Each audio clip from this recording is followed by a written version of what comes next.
Pharmacy management system सारे module जहाँ पे विजिबल हैं, हम फर्स्ट स्टेप जो होगा वो हम स्टॉक जितना अवेलेबल है वो हम सिस्टम में एंटर करेंगे। तो स्टॉक एंट्री पे क्लिक करते हैं, यहाँ पे जितने आइटम्स है वो हम सिस्टम को इंट्रोड्यूस करेंगे। लेट सपोज मैं कहता हूँ कि एमॉक्सिल 250 मिलीग्राम, ठीक है, ये एक आइटम है हमारे पास अवेलेबल है। बैच नंबर इसका है तो यहाँ पे हम लिख लेंगे जो भी नंबर है तो हम लिख लेते हैं। फार्मूला अगर है तो हम वो फार्मूला लिखेंगे, मैं लेट सपोज F1 लिखता हूँ। कैटेगरी जो कैटेगरी है टेबलेट की है, कंपनी जिस कंपनी से आप खरीदते हैं वो लिखेंगे। बॉक्स नंबर 3 में ये जो है फार्मेसी में अवेलेबल होते हैं। 250 रुपये में इसका रिटेल प्राइस है वो लिख लेता हूँ। पैक साइज 1 ये रहने देते हैं इस पोजीशन पे। मिनिमम लेवल अगर 10 से कम हो जाती है तो मुझे एक रिमाइंडर शो हो जाए। अब यहाँ पे बारकोड अगर है इस पैक पे तो मैं वो स्कैन कर लेता हूँ, अगर नहीं है तो मैं सिस्टम जनरेटेड बारकोड भी यहाँ से जनरेट कर सकता हूँ। अगर शुरू से मैं जनरेट सिस्टम बारकोड क्लिक करूँ तब ये बारकोड जो है इस आइटम को असाइन हो गया, सिस्टम ऑटोमेटिक जनरेट करता है। मैं सेव करूंगा। इसी तरह लेट सपोज एमॉक्सिल 500 मिलीग्राम तो हो गई, लेकिन मैं लिखता हूँ पॉन्स्टान,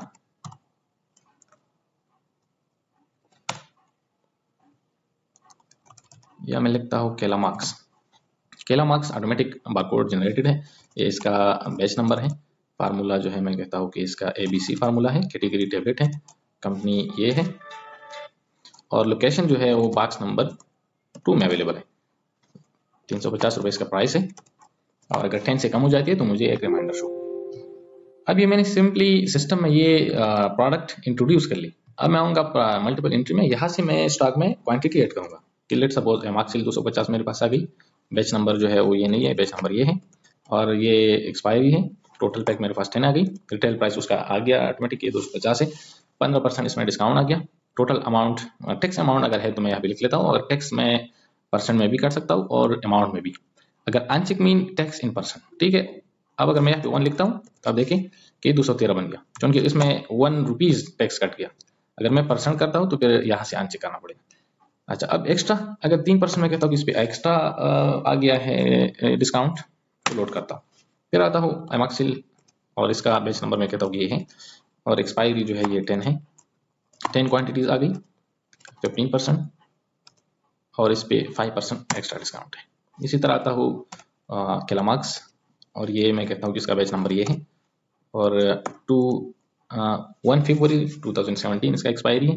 टोटल पैक 15, 15% इस पर डिस्काउंट है, और 2% इस पर एक्स्ट्रा डिस्काउंट है।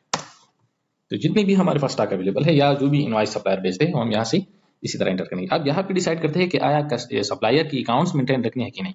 अगर नहीं रखनी है तो ये सप्लायर नॉट नीडेड करेंगे। अगर रखनी है तो हम यहाँ से सप्लायर, लेट सपोज हम कहते हैं सप्लायर इमरान सप्लायर, ये उसका कॉन्टैक्ट नंबर है, और ये पेशावर से बिलोंग करता है। अगर कॉन्टैक्ट नंबर है तो हम यहाँ पे लिख लेते हैं और सेव करते हैं इमरान सप्लायर। इनवॉइस नंबर जो भी मुझे सप्लायर ने इनवॉइस भेजा है वही नंबर मैं लिखूंगा कि 321 है। अमाउंट पेड, टोटल अमाउंट जो है, टोटल कास्ट आ रहा है 8,866। मैं कहता हूँ कि इसमें 800 रुपीज मैंने अमाउंट पेड कर दिया। अगर नहीं किए तो 0 लिख सकते हैं। सेव पे क्लिक करके ये एंट्रीज हमारे पास सिस्टम स्टॉक में ऐड हो गई। मैं इसको दोबारा भी परचेज व्यू कर सकता हूँ कि जो जो इनवॉइसेज है वो सारी यहाँ शो हो जाए। तो अगर मैंने डिलीट लिखना जो है, डिटेल देखना है, तो मैं डिटेल पे क्लिक करता हूँ। मैं इस इनवॉइस को डिलीट भी कर सकता हूँ, ये पूरा इनवॉइस वापस डिलीट हो जाएगा। अगर प्रिंट करना है मैंने ये इनवॉइस तो मैं ये प्रिंट भी कर सकता हूँ, ठीक है, कि 8,867 का ये इनवॉइस बन गया। अब बारकोड में अगर आते हैं और हम कहते हैं कि नहीं हमने बारकोड जनरेट करना है, ठीक है, तो एमॉक्सिल मैं कहता हूँ कि 10 हमारे पास क्वांटिटी आई, और ये भी 10 हमें जनरेट करके दे। केलामॉक्स का 15 हमें दे, ठीक है। तो 4 लेवल या 5 लेवल, हम कहते हैं 4 लेवल। ये जो लेवल आप जो आपके पास शीट आप लेंगे, अगर उस शीट में 4 लेवल पे 4 कॉलम्स पे लेवल पड़े हैं तो आप ये सेलेक्ट करेंगे, ठीक है। अगर 5 लेवल है इन आरो तो आप ये सेलेक्ट करेंगे। तो ये जब आप प्रिंट पे क्लिक करेंगे, यहाँ से प्रिंट पे क्लिक करके और कैनान और ये शीट आप रखेंगे तो ये ऑटोमेटिकली उस पर प्रिंट हो जाएगी।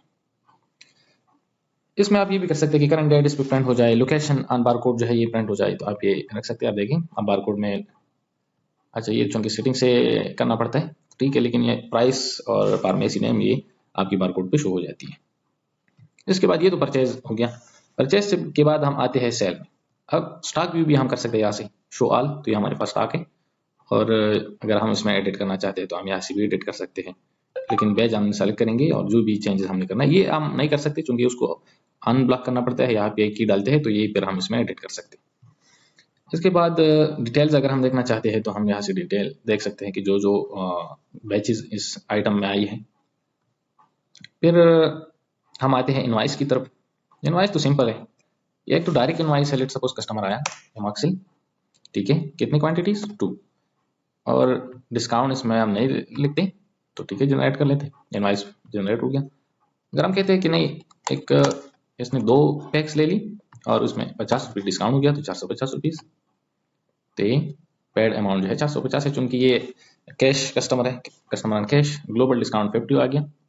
अब अगर कोई इस तरह कस्टमर है कि जो मतलब उसका अकाउंट्स बनाना चाहते हैं तो यहाँ से हम क्लिक करके हम लिखते हैं कस्टमर इरफान, और ये कहते हैं कि भी पिशावर से बिलोंग करता है।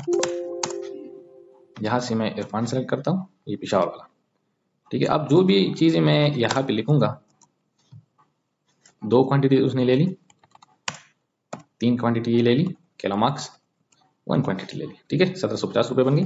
50 इसमें डिस्काउंट है। अगर ये मैं कहता हूँ 700 उसने पे कर ली, रिटर्न अमाउंट ये है, यानी उसने कितना नोट दिया था, तो हम यहाँ पे लिख सकते हैं कि 5000 का नोट दिया था, तो उसमें से कितने हमने कस्टमर को रिटर्न करने हैं, तो 4300 हमने रिटर्न करने हैं। जनरेट पे क्लिक करते हैं तो ये इनवॉइस उसका बन गया, और रिमेनिंग ड्यूज जो है 1000 इस कस्टमर ने हम पे करनी है। अगर लास्ट इनवॉइस प्रिंट करना चाहते हैं तो प्रिंट कर सकते हैं, और अगर यहाँ पे इनवॉइस नंबर डाल के हम प्रिंट करना चाहते हैं तो भी हम कर सकते हैं। अच्छा, अब यहाँ से ये तो सेल हो गया।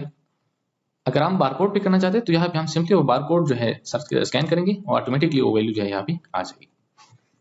फिर रिटर्न है, रिटर्न तो ये है, अगर हम अकाउंट कस्टमर से रिटर्न करते हैं तो हम यहाँ पे लोड करेंगे तो सारी हमारे पास आ जाएगी। हम कहते हैं कि एक कैलामार्क्स जो है ये 3 में से एक जो है वो रिटर्न कर रहा है, ठीक है। डिडक्शन भी हम कर सकते हैं 5%, 10%, लेकिन हम कहते हैं नहीं, ये सिंपली हमने एक पैक उससे रिटर्न कर लिया। या अगर हम यहाँ से इनवाइस भी अगर हम रिटर्न करना चाहते हैं तो हम यहाँ पे इनवाइस लिख के B1 आ गया, हम कहते हैं ये 2 नंबर आ गया, तो ऑटोमेटिक डायरेक्टली हम इनवाइस नंबर पे भी जो कैश कस्टमर है, मतलब जिन्होंने प्रोडक्ट ली और कैश पेमेंट कर ली और उसका अकाउंट नहीं है, तो हम यहाँ से फिर इनवाइस नंबर पे उससे रिटर्न लेंगे।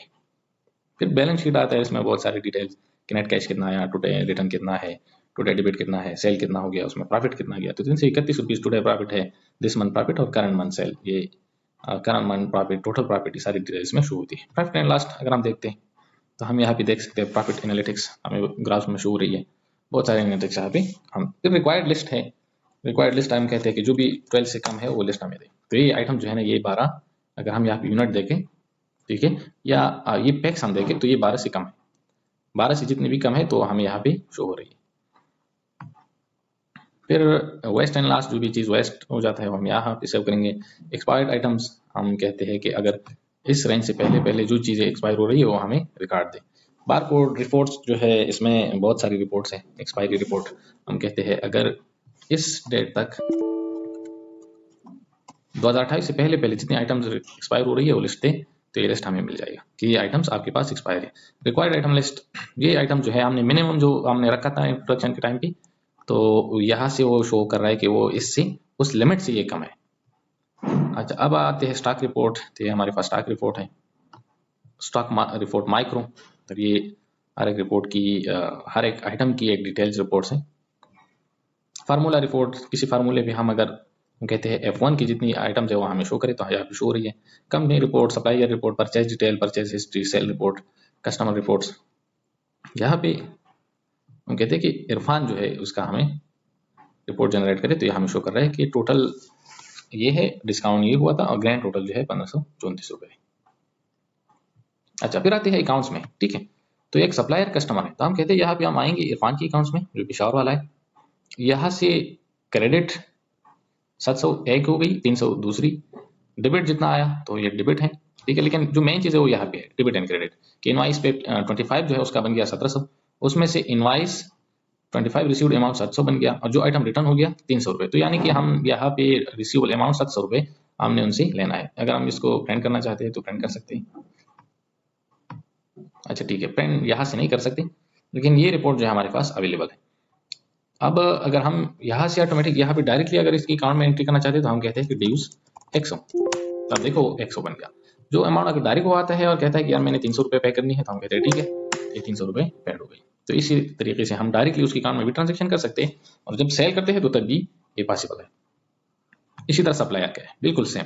इमरान सप्लायर और डेबिट क्रेडिट, तो ये जो भी डिटेल्स होती है ये लेजर यहाँ से जनरेट होता जाएगा। फिर सेटिंग है, सेटिंग में तो हम लोगो वगैरह अपना चेंज कर सकते हैं, या अगर नाम है हेडर या एड्रेस या कॉन्टैक्ट नंबर। तो एडमिन कंट्रोल ये है कि हम किसी यूजर्स को जो है हम कहते हैं कि ये सिर्फ ये अकाउंट यूज करे और सिर्फ ये अकाउंट यूज करे, तो फिर ये यूजर सिर्फ 2 अकाउंट ऐड कर सकते हैं, एक्सेस कर सकते हैं, बाकी एक्सेस नहीं कर सकते। यूजर अकाउंट्स में हम यूजर नाम पासवर्ड वगैरह चेंज कर सकते हैं। तो ये है complete pharmacy management system built and design by ओसानिका।